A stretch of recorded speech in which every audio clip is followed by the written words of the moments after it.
keep going, young lady, and don't stop, don't look back. Johnny Tomaru. يا بالي فتال شيء ودوش يرجع فتال. جاني أنا كم جمرة مين اللي كم تبصوا عم بفيد؟ والله سبحان متعلم منه جاني يعني. ولا جن على باب سوتش على اللهم كمنا ميسفل لقال. أبراتي كمنا ميبال لقال لدم ونعيشانم وتعتنا من أستايل كسوانو متوصلوا تقولي. جاني ستايل يوسرياتو يكورجاتو يتتكماتو نوسو. ስታይሉ ሰዱ ከጃኒ ተማሩ ነው። ለማንኛውም ዮኒ ማኛ እየተናገረ ያለው ማለት ነው። ቢቻል እኮ ችግር የለም ስለማይቻል ነው ጃኒን መሆን ነው። በተወሰነ መልኩ ባለባበስም በስታይልም መሆን ትፈልጋላችሁ፣ ግን በጎን ደግሞ ታማላችሁ። ጃኒ ምን አውቃ ነው አምባሳደር የምትሆነው? ጃኒ ስለሆነ ተቋም ምን አውቃ ነው ማስታወቂያ የምትሰራው? እና ሌሎችንም ስትወርፉ የራሳችሁን ስታይል እስኪ መጀመሪያ አምጡት ነው ለነገሩ። አንድ ሰው ድርጅት ሲከፍት ካምፓኒ ሲከፍት ልጅ እንደወለደ ነው የሚቆጠረው። ድርጅትም አምባሳደር ሲሾም ያ የሾመው አምባሳደር ድርጅቴን ሊያሳድግልን ይችላል። ይሄው የሰው ፍቅር አለው። አክቲቪቲው ባህሪ በጣም ብዙ ነገር ታይቶ ተመርምሮ ነው የአምባሳደርነት ሹመት የሚሰጠው። አሁን የአምባሳደርነቱን ቦታ እየተቆጣጠሩት ያሉት ልጆች የሰሩ የለፉ በብዙ መከራ ውስጥ ያለፉ ህዝብ የሚወዳቸው ድርጅቱን ከፍ ሊያደርጉ የሚችሉ ብቃት ያላቸው ልጆች ናቸው። ጃዬ እንኳን ደስ ተቀበልሽው የሥራሽ ውጤት ነው። ላንቺ አንድ አስተያየት አለኝ። እንደዛ ሰነፍ ገበሬ እንዳትሆኚ። ሰነፉ ገበሬ ማሳውን ሳይንከባከብ ሳያርም ሳያጠጣ መጨረሻ ላይ እንክርዳድ የበዛበት ስንዴ እንዳጨደው እንዳትሆኚ። keep going, young lady, and don't stop, don't look back. የሆነ ድግስ እየደገሱልሽ ያሉ ሰዎችም እንዳሉ እንዳትረሺ፣ ተጠንቀቂ። ዋላፍጃ መልካም ብላክ ስታር ነው እንግዲህ ስለ ጃኒ ስኬትና ስለ ጃኒ አምባሳደርነት ጃኒ ላይና በሌሎችም በአሁኑ ሰዓት በዚህ በዲጂታል ሚዲያው ላይ ተጽዕኖ ፈጣሪ የሆኑ ሰዎችን ወደፊት አምጥተው ተቋማት አምባሳደር እያደረጉ ተቋማቸውን እንዳስተዋውቁ እያደረጉ ያሉ ሰዎች እጅግ በጣም ከፍተኛ ትችት እየቀረበባቸው ስለሆነ ማለት ነው። ምን ያክል አውቀው ነው ስለሙያው፣ ምን ያክል ተቋማት ስለነዛ ግለሰቦች ምን ሰርተው ነው ለነሱ የአምባሳደርነት ሹመትን ማስታወቂያ እንዲሰሩላቸው ኃላፊነት እየሰጧቸው ያለው የሚለው ትችት ሰሞኑን እጅግ በጣም መነጋገሪያ ሆኖ እየመጣ ስለሆነ ማለት ነው። ስለዚህ እንደዚህ አይነት ወጣቶች በተለይ ያንግ ሌዲስ ብሎ ብላክ ስታር እንደገለጸው ወደ ኋላ ማለት የለም ወደፊት። ወደ ኋላ የምትሰበሩ ከሆነ ልክ ብላክ ስታር እንዳለው እንደ ሰነፉ ገበሬ ይሄን ተባልኩ ብሎ ወደ ኋላ ከተመለሰ ቁልቁለት ነው የሚሆንበት እድገቱ ማለት ነው። ጃኒ ወደፊት በርቺ፣ ሌሎችም በርቱ።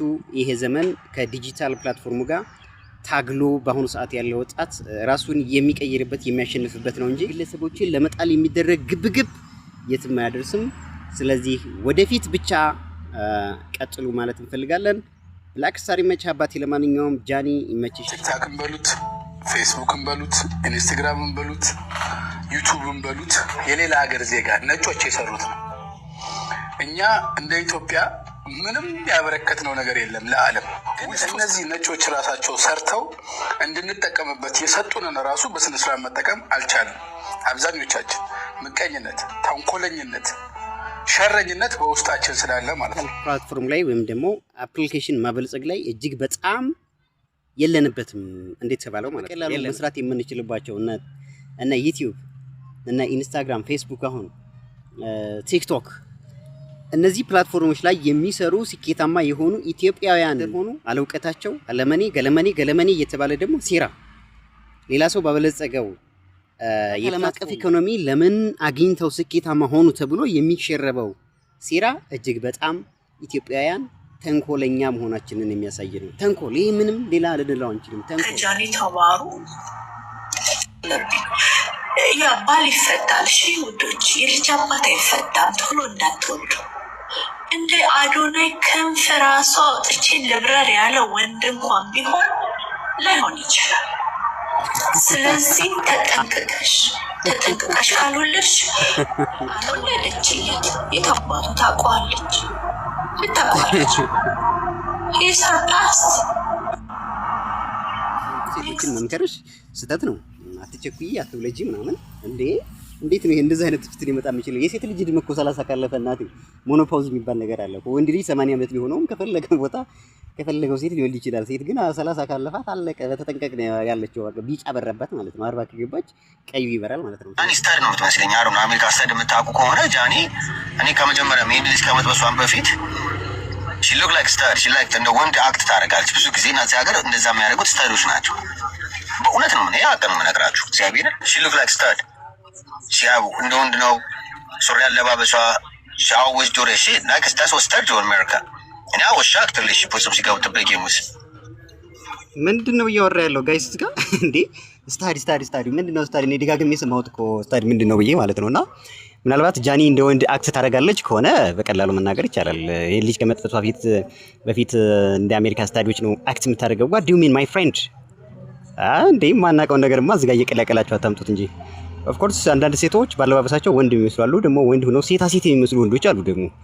እና ጃኒ እንደ ወንድ አክት ማድረጓ ምንም ሊገርም አይገባም ለማንኛውም ማለት ነው። እና ምናልባት አዶናይን ከጠበሰች በኋላ ነው የሰለጠነችው ልትልም ፈልገህ ከሆነ አላውቅም። እንግዲህ እሺ አጣሪ ያረዳ ልጅ እኮ ናት እንዴ። አዶናይ ምናልባት ካናዳ ኑሮ የመጣ ሰው ሊሆን ይችላል። ከዛ ከመጣ ነው የተገናኙት እሷም ጋር፣ ምክንያቱም ቲክቶክ ላይ ስለሆነ የተገናኙት ማለት ነው። ምን እያልክ ነው አባቴ? ለማንኛውም አልገባኝም። እስኪ የገባችሁ ቤተሰቦች ካላችሁ የዚህ ሰውዬ አነጋገር እንግዲህ እንጃ፣ እኔ የተሰወረብኝ ነገር አለ መሰለኝ። ምንም የሚለው ነገር ጃኒን እየተጨበት ያለው ነገር ይሁን እያሞገሰ ይሁን አልገባኝም። ነው እንደ ወንድ ነው አክት የምታደርገው ሴት አትመስልም፣ እንደ ወንድ ናት ለማለት ነው ወይስ አልገባኝም። ብቻ ምን ለማለት እንደፈለገ ማለት ነው። እና እስኪ የገባችሁ ሰዎች ለማንኛውም በኮሜንት ተሰውኝ ማለት ነው። እስኪ ኮሜንት አስቀምጡልኝ። እስኪ ኮሜንት ፈልጋለሁ ጋይስ። ግራ የተጋባ ሀሳብ ስላገኘሁ ነው ላገራችሁ ብዬ ያመጣሁትና እስኪ በኮሜንት ለማንኛውም ሼር አድርጉልኝ። ሽንፈት ከመሰላት በፍቅር መርሳት ይሻላል። ተወደድኩኝ ብላ ገፍታ ብትለኝም ይሻላል። እኔም ወንድ ልጅ ነኝ ሽንፈት አያውቀኝም። ይሻላል ሰዎች በሉኝ መላ ለማመት ፍቅርን ብዬ አልቀትልም ግብሬን ብዬ ለጃኒ ማን ቢዘፍን ይመቻችሁ ነበር ቤተሰብ? አይ ቲንክ አዶናይ ቢዘፍን ምክንያቱም የስንብት አይነት ወይም ደግሞ የቻው አይነት ነገር ነው። እንግዲህ በፍቅር ተይዤ እንዴት ተለየችኝ እያለ ስለሆነ እያዜመ ያለው ማለት ነው። በነገራችን ላይ እንትኑ ይሄ ገጣሚው የሆነ ታዋቂ የሆነ ዘፋኝ ዜማ ነው፣ ግን ግጥሙን ነው የቀየረው በነገራችን ላይ። እና እኔ በጣም መሳጭ የሆነ ዘፈን ነው የተዘፈነላት። ግን ደግሞ ይሄንን ዘፈን የዘፈነው አዶናይ ለጃኒ ቢሆን እጅግ በጣም ውብ ይሆን ነበር፣ ያምርበት ነበር ብዬ አሰብኩ። እንግዲህ የኔ አስተያየት ነው ጋይስ።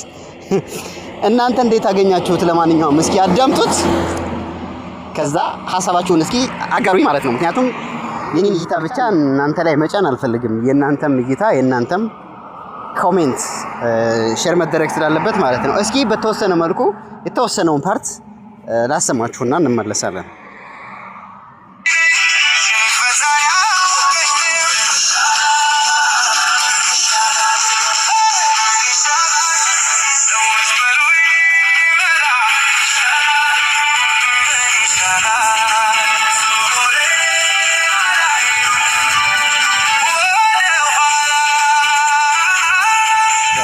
በሉኝ መላ፣ አረ መላ ስጡኝ፣ እቺን የመሰለ ቆጆ ከእጄ ወጣች እንድትመለስልኝ አይነት ነገር ነው። እንግዲህ ይሄንን ግጥም ያዘጋጀውና